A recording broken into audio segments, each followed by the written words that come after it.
안녕하세요. 저는 울산에서 온 김상진이라고 합니다. 지금은 서울에 거주하고 있습니다. 제가 사실 굉장히 많이 떨리는데요. 잡은 제목은 내가 만난 하나님이라는 제목을 잡았습니다. 그리고 부제로는 나의 주인이신 하나님, 그리고 나를 인도하시는 주님이라는 제목을 잡았습니다.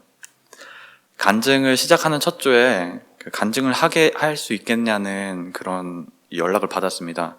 원래 간증이 4월 말에 하도록 돼 있었는데 시간을 조금 당기자는 그런 이야기였습니다. 사실 저는 간증이 잡혀 있는지도 몰랐습니다. 그래서 연락을 받았을 때 제일 처음 드는 생각은 순종해야 하는데 하는 마음과 너무 두렵고 너무 떨린다 하는 마음 반이었습니다. 그래서 10분만 있다가 다시 연락을 드리겠다고 얘기하고 전화를 내려놓고 하나님 어떻게 합니까? 하고 기도를 다시 하고 연락을 드렸습니다. 그러면서 하기가 어려울 것 같다 이렇게 대답을 했습니다. 그렇게 답장을 보내고 이런저런 이야기를 하다가 하나님 일에 대한 그 이야기가 나왔습니다. 그런데 그 내용은 하나님 일은 자기가 하기 싫어서 또는 자기가 하고 싶다고 해서 되는 게 아니고 순종하는 것이 중요하다, 그런 이야기였습니다. 그 말을 듣고 마음에 또 찔림이 또 생겨가지고 이거 또 어떡하나 하면서, 그런데 하나님, 제가 사람들 앞에 무슨 자격으로 서겠어요, 이런 기도를 또 했습니다. 그리고 그 주 일요일이 됐습니다. 오후 예배를 간증으로 시작하는 첫 주가 시작됐는데요. 목사님께서 간증에 앞서서 간증인에 대해서 소개를 했는데, 그러면서 하시는 말씀이 원래 간증하기로 권했던 사람이 하지 않겠다고 해서 그 예전과는 다른 사람이 간증을 하게 됐다, 이렇게 말씀하시는 겁니다. 그리고 권고는 사실 권고가 아니라 반드시 해야 하는 겁니다, 이렇게 얘기하시는 겁니다. 저기 자리에 앉아있던 저는 마음이 너무 찔려가지고 얼굴이 빨개져서 고개를 숙이고 있었습니다. 오후 예배 시간이 끝나고 저는 교회 사무실로 다시 내려갔습니다. 목사님 말씀에 좀 마음이 찔림에도 불구하고 원래 예정되어 있던 4월 말 간증이 자격증 시험 때문에 어려울 것 같다, 이렇게 얘기하려고 내려가는 거였습니다. 그런데 내려가면서 다시 기도했습니다.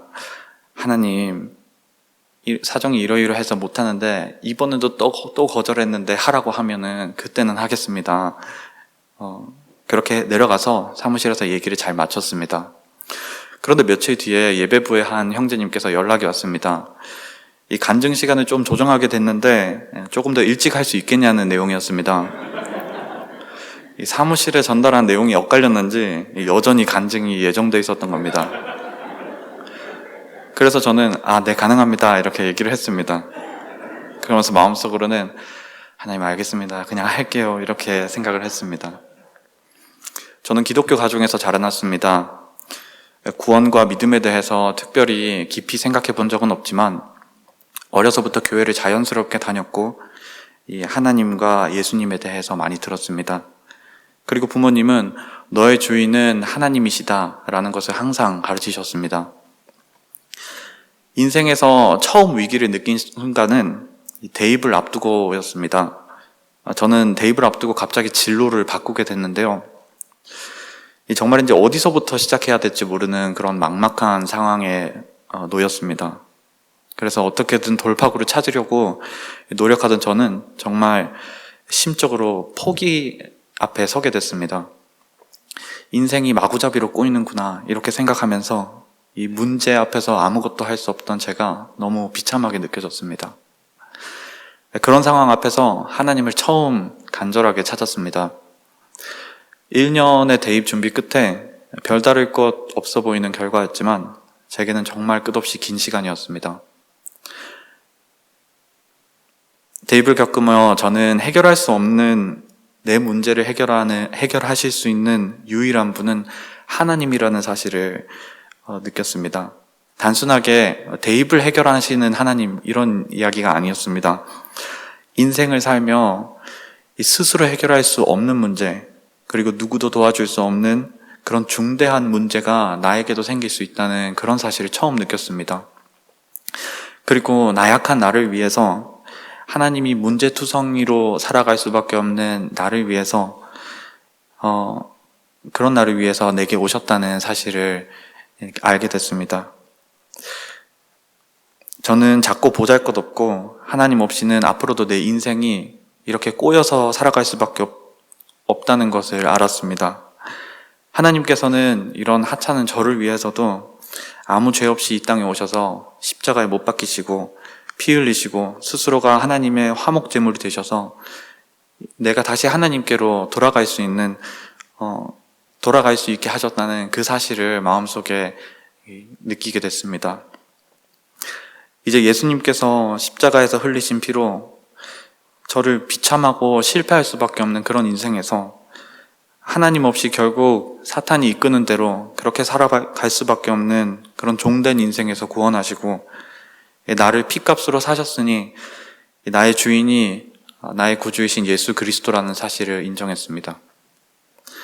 정동수 목사님 말씀을 듣게 된 것은 또 다른 어려움을 겪고 있던 시기였습니다. 어려움이 오기 전에 부모님은 먼저 유튜브를 통해 사랑침례교회 말씀을 알게 됐습니다. 그리고 CD를 저에게 주면서 한번 들어보라고 권유했습니다. 특히 어머니는 정말 성경에 대해서 알고 싶었던 것들, 그리고 하나님에 대해서 자세하고 정확하게 알려주는 말씀이라며 매일 말씀을 들으셨습니다. 하지만 저는 대학 생활에 바쁘다는 핑계로, 그리고 사실은 지금에 좀 만족한다는 그런 태도로 인생을 살아갔습니다. 그렇게 어머니는 말씀을 듣고 저는 바쁜 제 인생을 살았습니다. 말씀을 들어야겠다는 생각이 들었던 것은 정말 인생의 큰 전환기였습니다. 마음에는 소망도 없고 기쁨도 없는 그런 시간이었습니다. 하루하루가 너무 힘들어서 울고 싶기만 했던 20대 중반에 그제서야 말씀을 들어봐야겠다 이런 생각이 들었습니다. 기쁨도 위로도 스스로는 아무것도 할 수 없는, 그리고 도저히 해결 방법을 찾을 수 없는 그때 살고 싶다 이런 생각 하나로 하나님을 찾았습니다. 그때 나를 구원하셨던 하나님, 그 하나님을 다시 찾아야 되겠다 이런 생각이었습니다. 그리고 그분이 나를 어려움 속에서 건져주실 수 있는 유일하신 분이라고 생각했습니다. 저는 하나님 저를 인도해 주세요, 하나님 저를 여기서 구해 주세요 이런 생각으로 기도했습니다. 정동수 목사님 말씀을 들으면서 인생의 균형이 조금씩 잡혀갔습니다. 이 성경 강해를 들으면서 나는 왜 이렇게 힘이 들고 하나님을 떠난 세상에는 왜 이렇게 몸도 마음도 아프고 슬픈 일이 가득할 수밖에 없는지 그런 이유를 이해하게 됐습니다. 하지만 가장 중요한 것은 하나님이 어떤 분이신지에 대해서 자세하게 알게 되었다는 것입니다. 말씀은 감정의 위로가 되기도 했고 또 인생을 넓게 바라보면 이 방향의 지침이 되기도 하면서 점차 슬픔과 좌절은 위로와 기쁨이 됐습니다. 말씀을 듣고 하나님에 대해서 배우면서 사람들이 살아가는 모습과 그리고 이 세상사가 눈에 들어오기 시작했습니다. 성경이 말하는 대로 사람들은 저마다 해결하기 어려운 문제, 그리고 스스로 해결하지 못하는 그런 문제를, 고통을 가지고 있었습니다. 만나는 사람마다 인생이 미끄러지고 불화가 생기고 아프거나 사정이 어려워지거나 그리고 고치려고 해도 고쳐지지 않는 자기의 문제들이 있다는 그런 사실을 보면서 굉장히 놀라웠습니다. 하나님을 떠난 사람들은 이렇게 저마다 자신의 문제를 고치려고 막 노력하거나 막 포기하거나 공허함을 느끼거나 탐욕을 가지거나 또 즐거움을 통해서 그걸 회피해 보려고 하거나 그런 모습들이 보였습니다. 대부분의 사람들은 내 인생의 주인은 나야, 내 문제는 어떻게든 내가 해결해 이렇게 얘기하기도 하고, 또 나는 바쁘고 힘들어, 하나님한테 관심 둘 시간이 없어, 쉬어야 하고 놀아야 하고 해야 될 일이 많아 이렇게도 얘기했습니다. 하나님 없이 좋은 세상 그리고 좋은 인생을 만들기 위해서 유토피아를 꿈꾸고 사회주의, 주자성리학, 정치적 올바름을 부르짖는 사람들도, 그런 사람들의 노력도 보게 됐습니다. 사람들을 보고 또 저를 돌아보면서 저는 나약하고 어리석고 누구보다 어려움이 커서 이 낙오돼야만 마땅하지만 그렇지만 불행하지 않고 하나님을 만나 오히려 행복하다는 생각이 들었습니다. 저는 인생에 문제가 많지만 하나님께서 십자가에서 모든 문제의 근원인 하나님을 떠난 문제를 피 흘려 해결하셨으며 나의 주인이신 하나님께서 매 순간 저를 인도하셔서 행복하고 기쁘구나 하는 생각이 들었습니다. 그리고 주님께서 이 부활로 죽음을 이기셔서 나는 이제 죽어도 살아도 이제 행복하구나, 안심이다, 이런 생각이 들었습니다. 보잘것없는 저지만 저는 행복한 인생이라고 지금 생각하고 있습니다.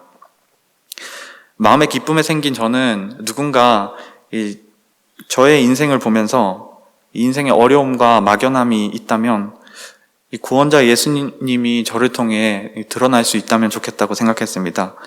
저는 그렇게 인간을 창조하신 하나님의 거룩하심과 또 그 거룩하심을 드러내시는 계획에 참여하고 또 사람과 주님께 기쁨이 되는 인생을 보내고 싶다는 그런 마음이 생기게 됐습니다.